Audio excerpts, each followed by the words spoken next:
तो आज बाबा हमें बेहद समझा रहे हैं, है ना। कल बाबा ने कहा था हद बेहद से भी परे। तो आज पहले हद, बेहद और हद बेहद से परे, ये 3 बातों को समझेंगे। कल जिस कॉन्टेक्स्ट में बाबा ने हद और बेहद कहा था वो अलग थे। आज जिस कॉन्टेक्स्ट में कह रहे हैं उसमें समझेंगे। तो पहली चीज़ बाबा कहते हैं कि हम बच्चों को अब बेहद में बुद्धि को ले जाना है। तो हम ज़्यादातर या ऑल द टाइम ही कहाँ रहते हैं? हद में रहते हैं, है ना। हद में हमें क्या दिखते हैं? शरीर, संबंध, रोल्स, मान अपमान, हानि लाभ, है ना, सुख दुख, ये सारी हद की बातें हैं। ठीक है। फिर बाबा हमें स्वदर्शन चक्रधारी बनाते हैं, त्रिनेत्री बनाते हैं। फिर बाबा कहते हैं थोड़ा ऊपर उठो ज्ञान से और बड़ी पिक्चर को देखो, बेहद में देखो क्या चल रहा है ना। तो बेहद में बाबा कहते हैं क्या दिखाई देगा कि सब आत्माएं हैं और हर आत्मा अपना अपना जो पार्ट उसके अंदर नूंद है वो बजा रही है। ठीक है। अब आप देखो बाबा कहते हैं कि ये बेहद में देखने से पता चलता है ये एक नाटक है। अब जब हम नाटक देखते हैं तो हम तो बहुत खुश होते हैं, लेकिन ये वाला नाटक तो हमें खुश नहीं करता, है ना। ये भी नाटक ही तो चल रहा है ना। लेकिन जब हम वो नाटक देखते हैं दुनिया में तो कितने खुश होते हैं। सबसे ज़्यादा मतलब जो कहें, है ना, नहीं, और सबसे ज़्यादा सेंसलेस नाटक भी जिसका कोई सिर पैर भी नहीं है, वो भी हमें एंटरटेन कर लेता है। और यहाँ हमें इस नाटक में कदम कदम पे इतने सारे क्वेश्चंस, उलझन, इमोशंस, नेगेटिविटी, व्यर्थ, इतना क्यों चलता है?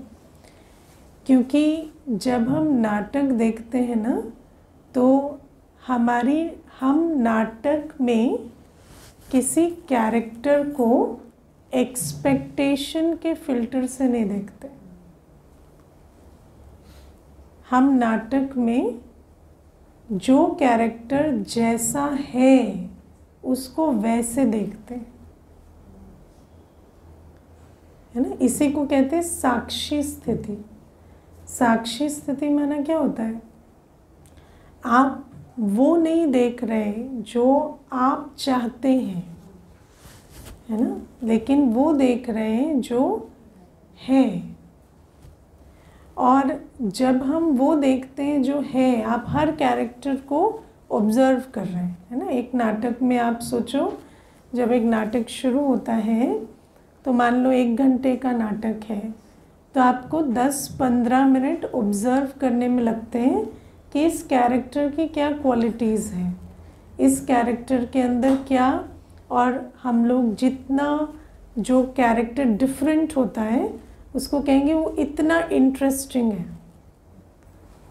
ना। तो जैसे जैसे आप 10 मिनट हुए, 15 मिनट हुए, आपने उस कैरेक्टर को ऑब्जर्व किया तो आपको उनके अंदर कुछ, है ना, क्वर्कीनेस या कुछ ऐसा इंटरेस्टिंग चीज़ें नज़र आती हैं।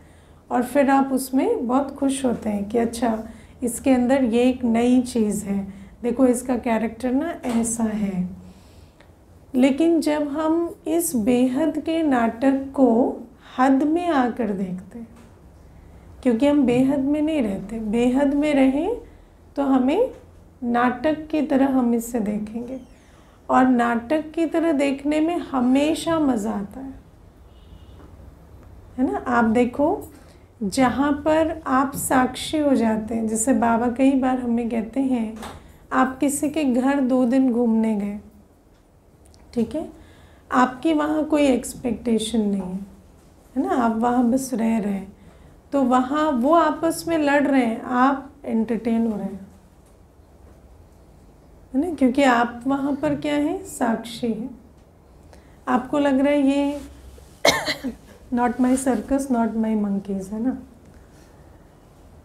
मेरा सर्कस नहीं है ये तो आपका सर्कस नहीं है, तो आपको वहाँ पर कोई प्रॉब्लम नहीं है, आपको वहाँ पर बहुत मज़ा आ रहा है।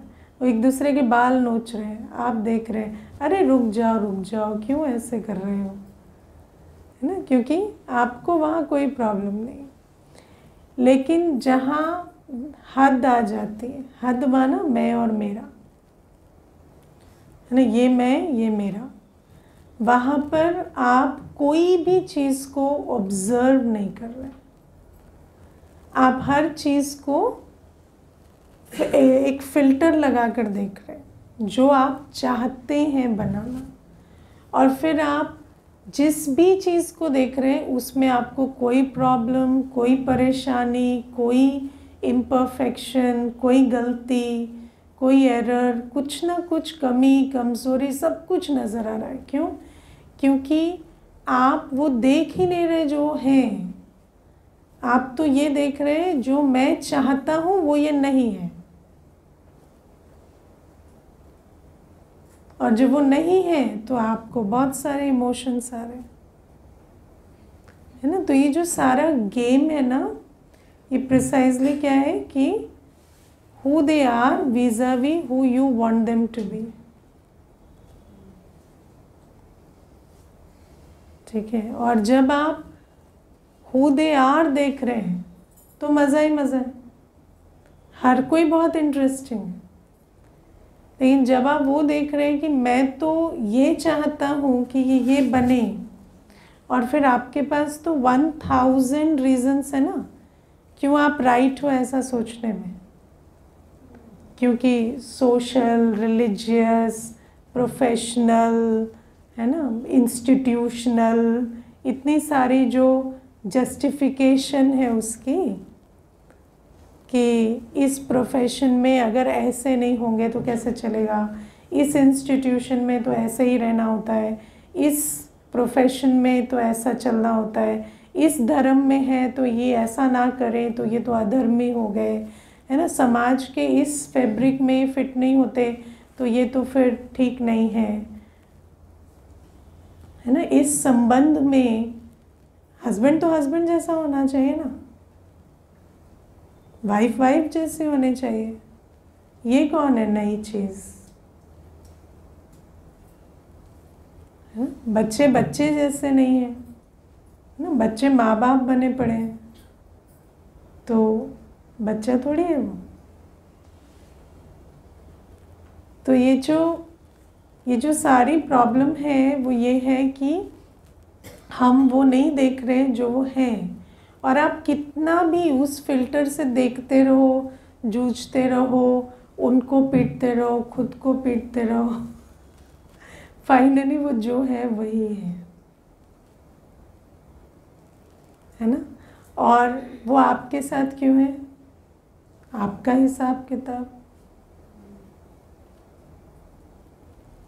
है ना। और आपका हिसाब किताब है, कैसे पता चलता है? मजबूरी, किसी के साथ रहने की मजबूरी आपका हिसाब किताब है, चाहे वो मजबूरी परिस्थितियों से हो, चाहे वो मजबूरी संस्कारों की हो, है ना। मजबूरी हमेशा सिचुएशनल नहीं होती, मजबूरी संस्कारों की भी होती है। मुझे एक बहन कहती थी कि मेरे हम लोग 5 भाई बहनें हैं, और कहती जो मेरा सबसे छोटा भाई है वो मतलब diagnosed is mentally like unsound, और डॉक्टर्स कहते हैं उसको पागल खाने में होना चाहिए, उसको आप पागल खाने में रख दो, उतना उसका स्पेक्ट्रम वहाँ तक चला गया है। लेकिन वो कहती कि अब 3 जो हैं बहनें हमारी, हम लोग 5 हैं तो 3 बहनें, 1 भाई है मेरे, तो कहती कि 3 बहनें जो हैं वो ओके हैं कि इसको भेज दो मेंटल असाइलम में, लेकिन मैं जो हूँ मुझे ये ठीक नहीं लगता। तो मुझे ठीक नहीं लगता तो फिर मैं उसे अपने पास रखती हूँ।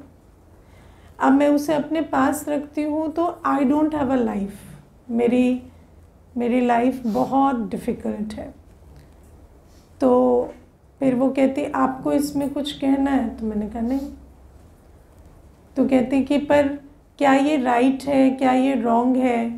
तो मैंने कहा वो तो आपके ऊपर है ना क्योंकि आपका संस्कार अगर ये है तो ये आपका कार्मिक अकाउंट है, ये आपकी मजबूरी है ना। कहती नहीं मजबूरी तो कुछ नहीं, चॉइस है। मैंने कहा but you are not exercising it, तो चॉइस नहीं है ना। अगर चॉइस है तो आपने ली क्यों नहीं चॉइस?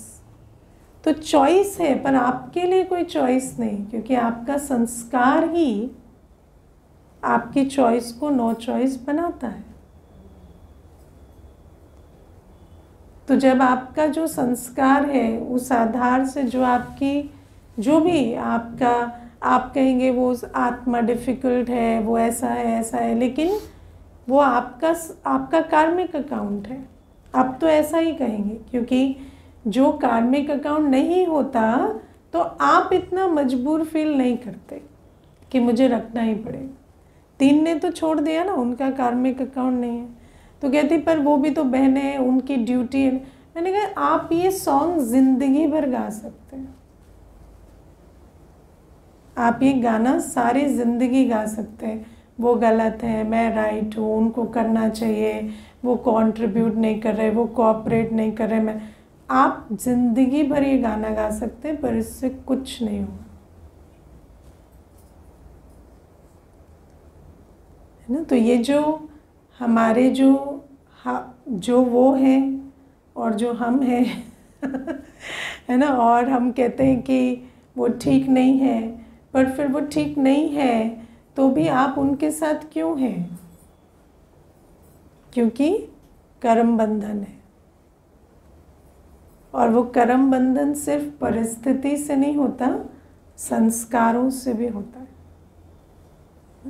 सिर्फ ऐसा नहीं कि कोई फाइनेंशियल रीज़न या फिज़िकल रीज़न या ऐसा ही होना चाहिए, पर आपका बस संस्कार है तो वो भी तो कर्म बंधन ही है ना, वो आपका कर्म बंधन है। तो इसलिए बाबा हमें कहते हैं कि ये जो अब आप देखो, मान लीजिए कि हर एक की बॉडी अलग अलग है। अब मैंने एक बॉक्स बना लिया, ठीक है, और मैंने कहा जो इस बॉक्स में फिट हो जाए उसका बॉडी साइज राइट है, और जो फिट ना हो वो रॉन्ग है। अब मैंने उस बॉक्स को फिट कर करके सब में देख लिया। अब 10 में से सिर्फ 2 में वो फिट हो रहा है, किसी को ढीला हो रहा है, किसी को है ना टाइट हो रहा है। तो मैंने कहा बस ये 2 राइट है, लेकिन वो 2 वो किस आधार से राइट है? वो तो आपके बॉक्स के हिसाब से राइट है ना, बॉक्स तो आपने डिज़ाइन किया है।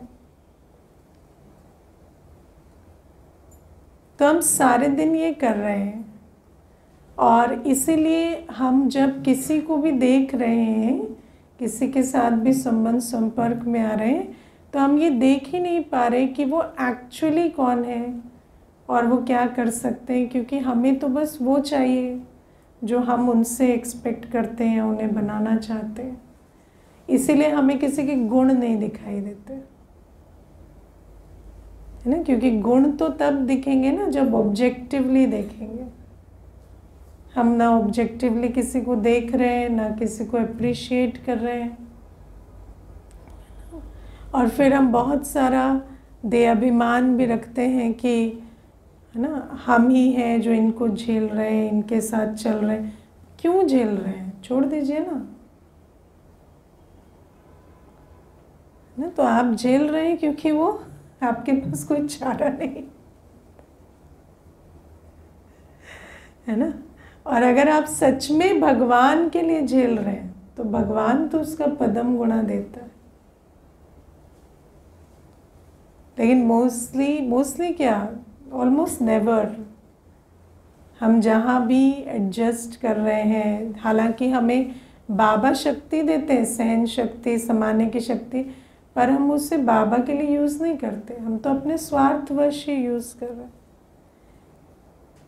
क्योंकि हमें मालूम है कि इसके अलावा और कहीं नहीं हो पाएगा, इसलिए वहाँ पर एडजस्ट कर रहे हैं, वहाँ पर समा रहे हैं, है ना। और फिर हम कहते हैं हम इतना एडजस्ट कर रहे हैं, इतना एडजस्ट कर रहे हैं, पर अगर आप सचमुच बाबा के प्यार में एडजस्ट करते हैं ना, तो आप कभी इस संकल्प में भी नहीं आता कि हम एडजस्ट कर रहे हैं, क्योंकि बाबा तो दिल इतनी भर देता है। जो सचमुच बाबा के लिए कुछ भी करता है ना, चाहे आप एडजस्ट ही कर रहे हैं बाबा के लिए, तो उस आत्मा को तो कभी भी एडजस्ट करने का पेन ही नहीं होगा, है ना। और जो अभिमान से सब कुछ कर रहे हैं, है कर्म बंधन, पर हम कर रहे हैं, मैं कर रहा हूँ, मैं चलता है, तो फिर उतना बोझ लेकर भी चल रहे हैं। तो इसलिए बाबा कहते हैं थोड़ा बेहद में जाकर देखो कि वास्तव में क्या है और हमने उसे क्या बना दिया है ना। और जब हमारी ये जो एक्सपेक्टेशंस का बीज क्या है, असंतुष्टता।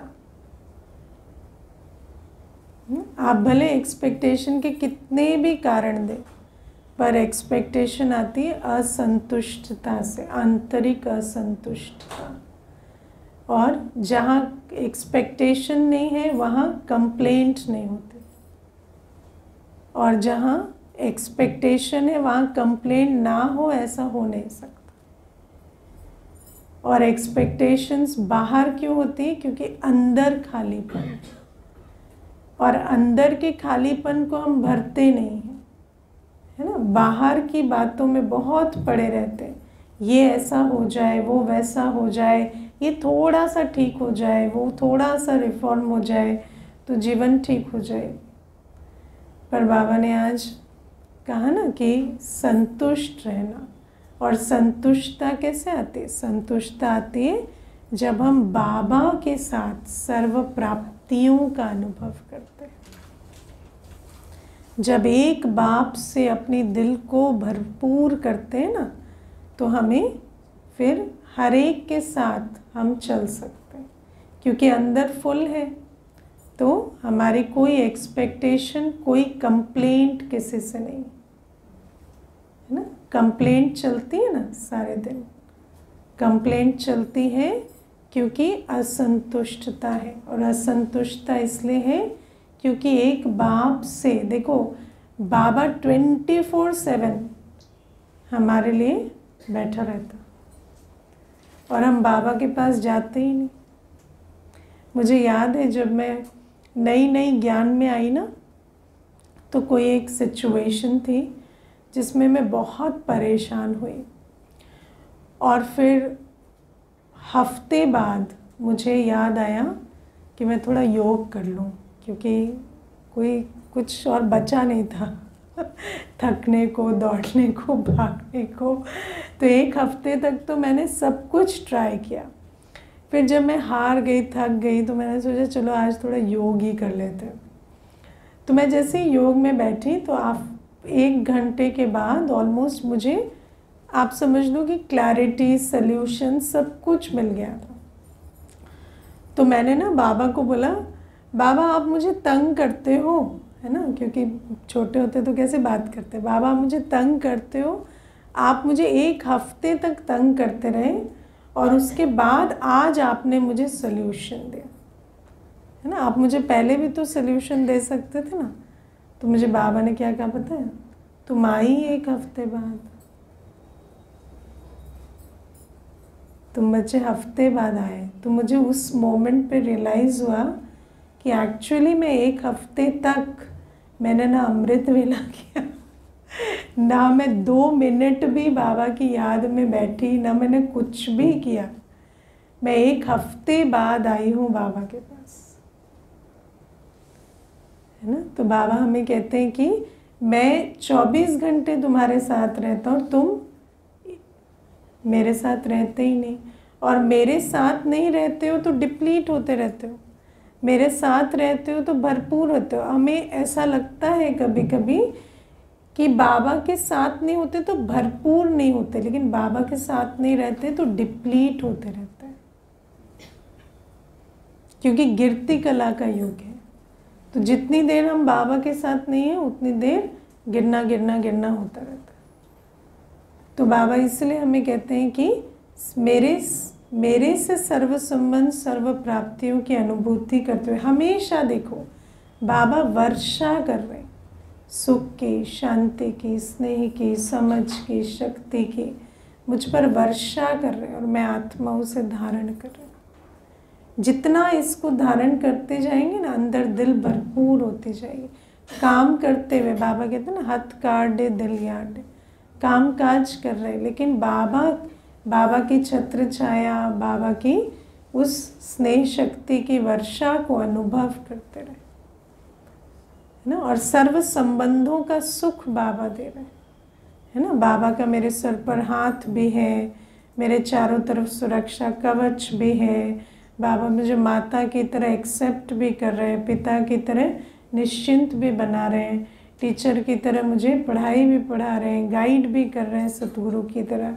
तो बाबा कहते हैं सारे दिन हर सेकंड जितना बाबा के साथ रहते हैं तो बाबा से सर्व प्राप्ति संपन्न बनते जाते हैं। और सर्व प्राप्ति संपन्न की निशानी क्या होती है? सदा भरपूर संतुष्ट। और संतुष्ट हैं कैसे पता चलता है? जब हमारी किसी से कोई कंप्लेंट नहीं, और अगर हम ऐसे हैं तो सबसे पहले हमारे किससे कंप्लेंट नहीं होगी? अपने आप से,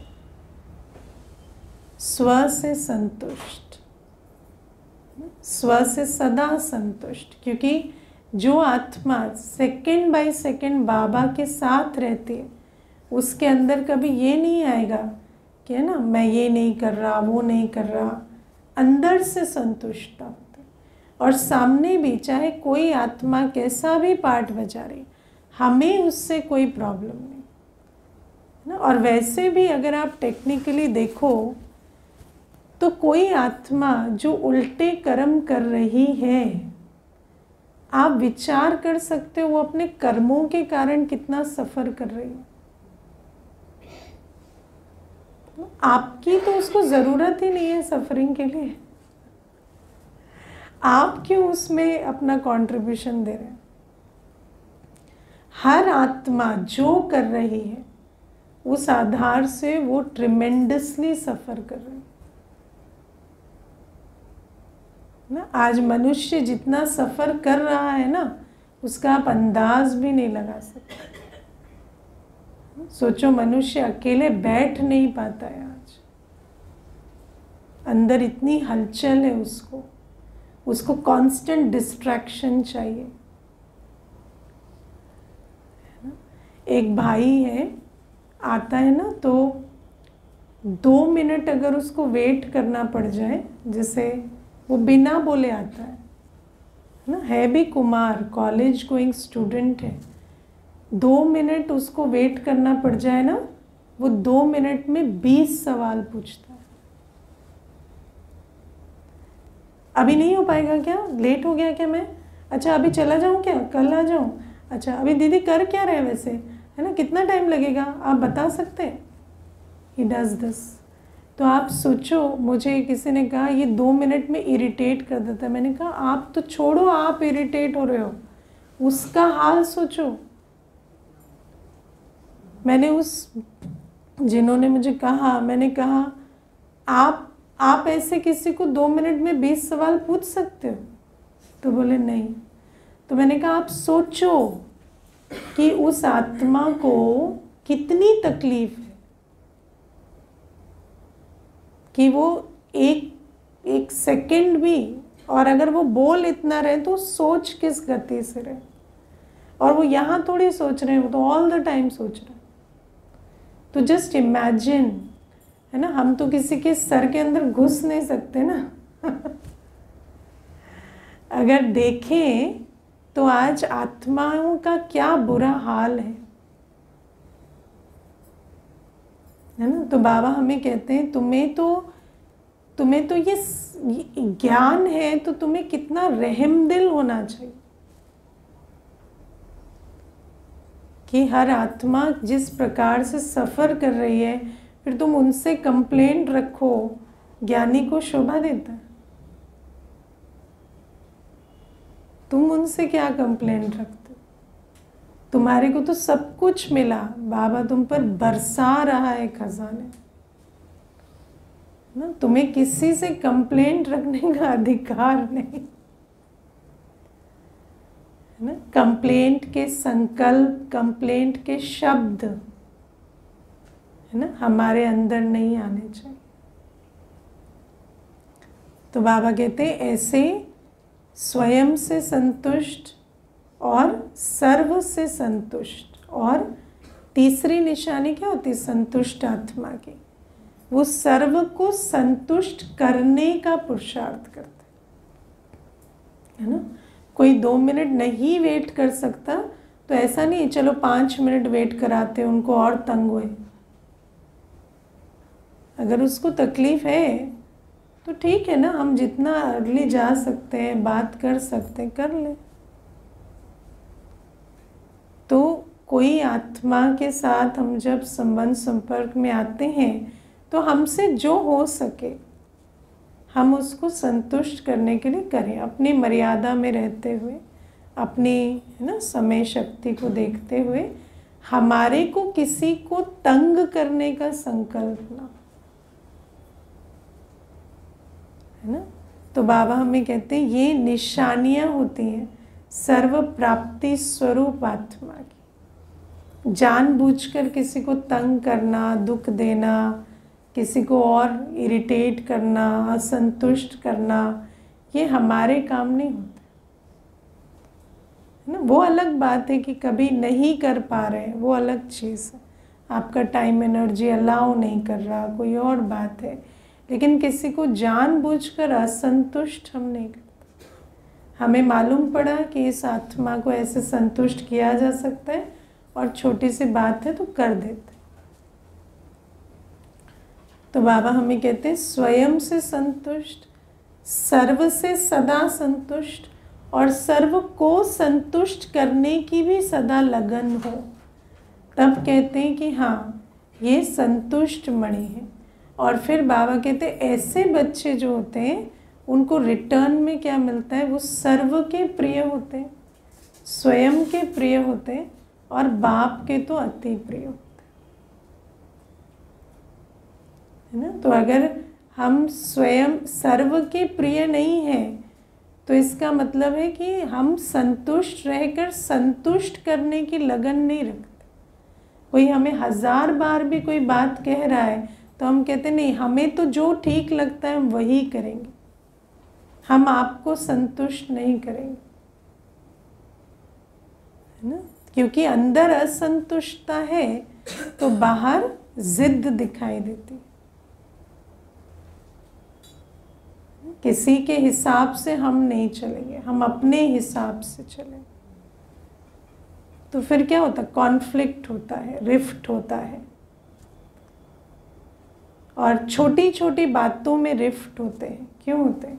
क्योंकि अंदर की असंतुष्टता, और कहने में व्यक्ति कहता नहीं हम तो संतुष्ट हैं, लेकिन अगर संतुष्ट हैं तो इतनी छोटी सी चीज़ दूसरे को संतुष्ट करने के लिए क्यों नहीं कर पा रहे? हमें दूसरे को असंतुष्ट करने की ऐसी होड़ क्यों लगी हुई है?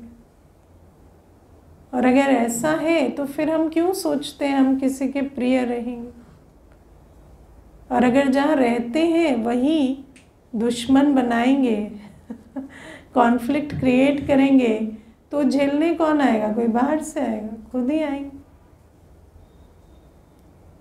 फिर कितना भी आप कहानी सुनाते रहो, मुझ में प्रॉब्लम नहीं है, उनमें है, मुझ में नहीं है, उनमें है, लेकिन परेशान तो आप हो रहे हो, तो आप में होगी ना।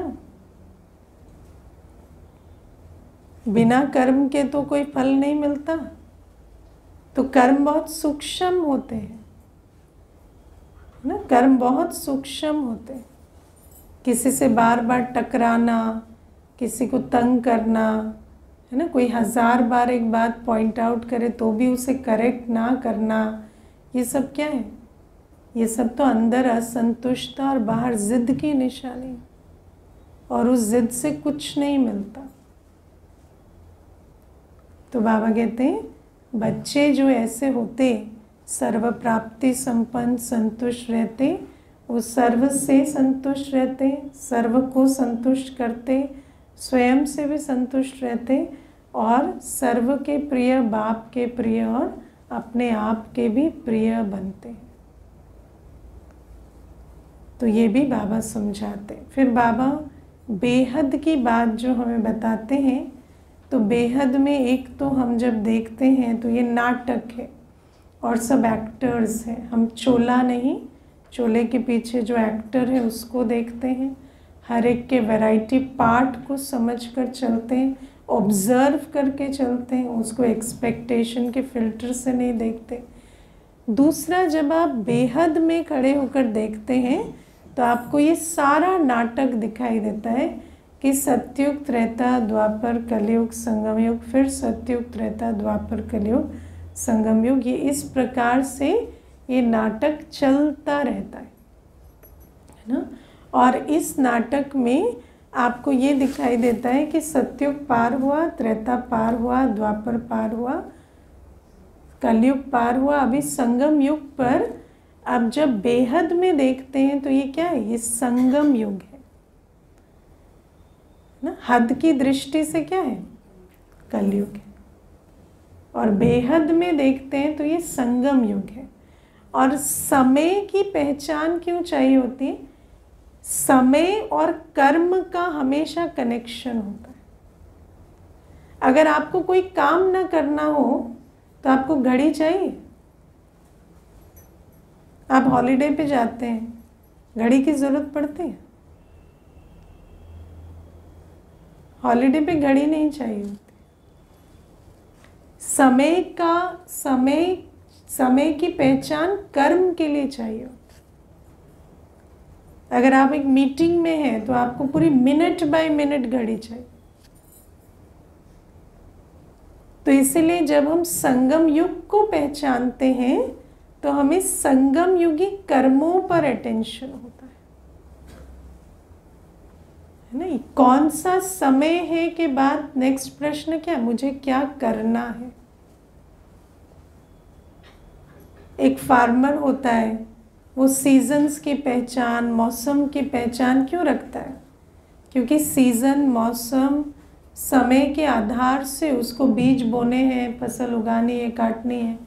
तो समय का कनेक्शन कर्म से होता है।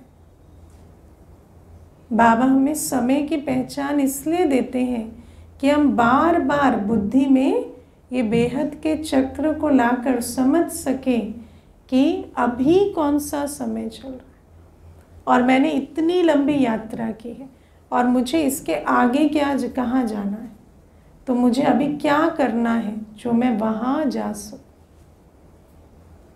है ना। आज दुनिया में हर मनुष्य क्या कहता है? इसके बाद क्या करना है? Future planning. फ्यूचर प्लानिंग क्यों? क्योंकि फ्यूचर के आधार से, फ्यूचर में जो करना है उसके आधार से आप अभी कर्म करेंगे। तो समय की पहचान माना अभी संगम युग है, मुझे ब्राह्मण सो फरिश्ता सो देवता बनना है, तो मुझे अभी क्या करना है। तो जितना स्वदर्शन चक्र फिराते हैं तो उससे एक तो स्मृति आती है कि मेरा पोटेंशियल क्या है, मैं कौन सी आत्मा हूँ, और फिर इस समय मुझे क्या करके जाने की तैयारी करनी। तो बाबा कहते बेहद में बुद्धि को रखकर हमेशा छोटी छोटी बातों में नहीं फंसो, हद की बातों में नहीं फंसो। ये हो गया, ये लॉस हो गया, ये फ़ायदा हो गया, ये खो गया, ये मिल गया, ये सब ट्रांजिएंट ना, ये सब अभी है, अभी चेंज हो गया। लेकिन जो मूल बात है वो ये है कि मैं अभी संगम युग पर हूँ, एक एक सेकंड मुझे भविष्य राजाई में जाने के लिए अपॉर्चुनिटी मिली, तो मुझे उस पर अटेंशन रखना है। हमेशा बेहद में खड़े रहो। तो हद की छोटी छोटी बातें दिखाई नहीं देंगी। ऊपर से जाते हैं प्लेन में तो कैसा लगता है? सोचते हैं ना, क्या ये खिलौनों में रहते हैं हम लोग? कैसे लगती दुनिया? बच्चों के खिलौने होते हैं ना, ऐसे लगते। तो बाबा कहते बेहद में जाकर देखो कि जिन बातों में हम फंसे पड़े ना, ये कुछ भी नहीं है। इनमें हमें अपना समय संकल्प नहीं लगाना। अभी मुझे भाग्य बनाने की बेला है।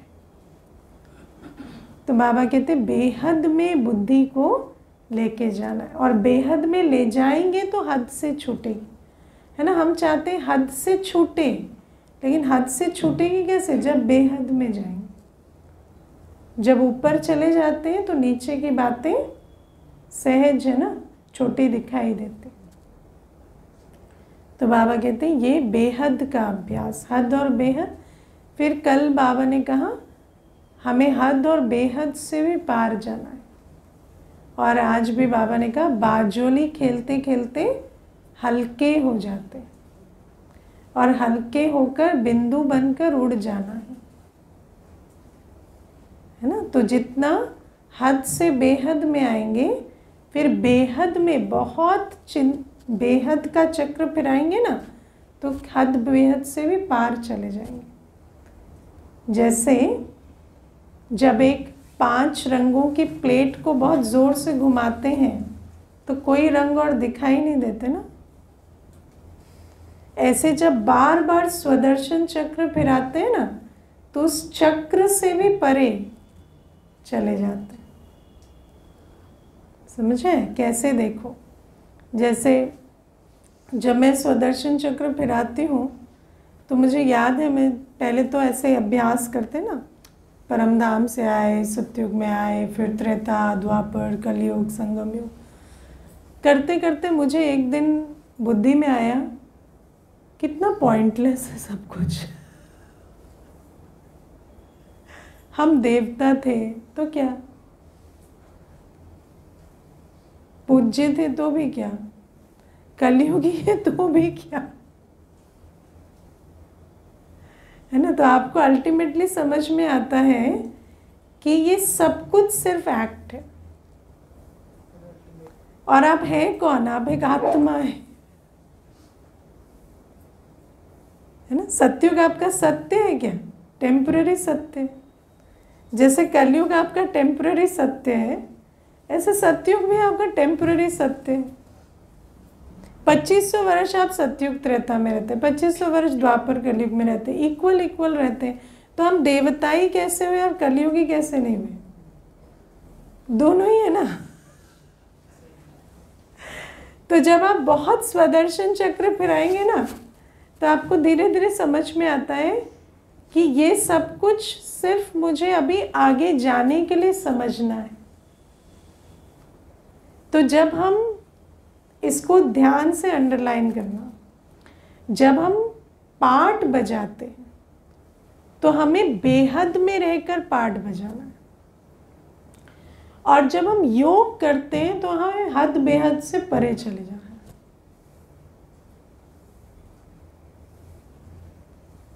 समझ आए? जब हम पाठ बजाते हैं तो बेहद में रहकर पाठ बजाओ।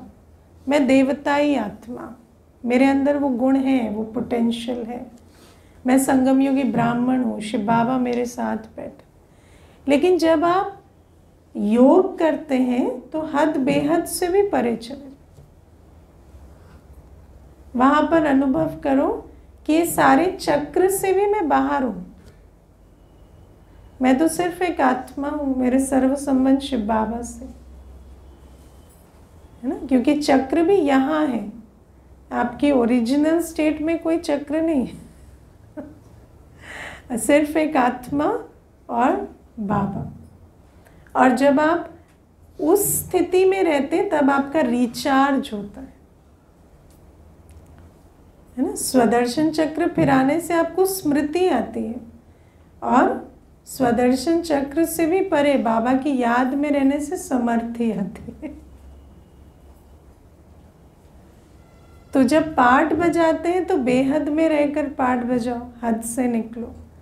और जब योग करते हैं तो हद बेहद से भी परे छोटा सा बिंदु मेरा है ही क्या और एक शिव बाबा है और एक मैं हूँ, बस और कुछ नहीं। ना मुझे देवताई संबंध याद है, ना मुझे आसुरी संबंध याद है, वो सब इस स्टेज की प्रॉपर्टी। और जब ऐसे हद बेहद से परे परम धाम में बैठते हैं तब रिचार्ज होता है। इसीलिए बाबा कहते हैं बाबा की याद से हम देवता बनेंगे। सिर्फ स्वदर्शन चक्र पे आने से देवता नहीं बनेंगे, लेकिन जब स्वदर्शन चक्र से भी परे जाएंगे, बाबा की याद में बैठेंगे तो देवता बनेंगे। तो ये है हद बेहद और हद बेहद से परे जाने का ज्ञान। अच्छा।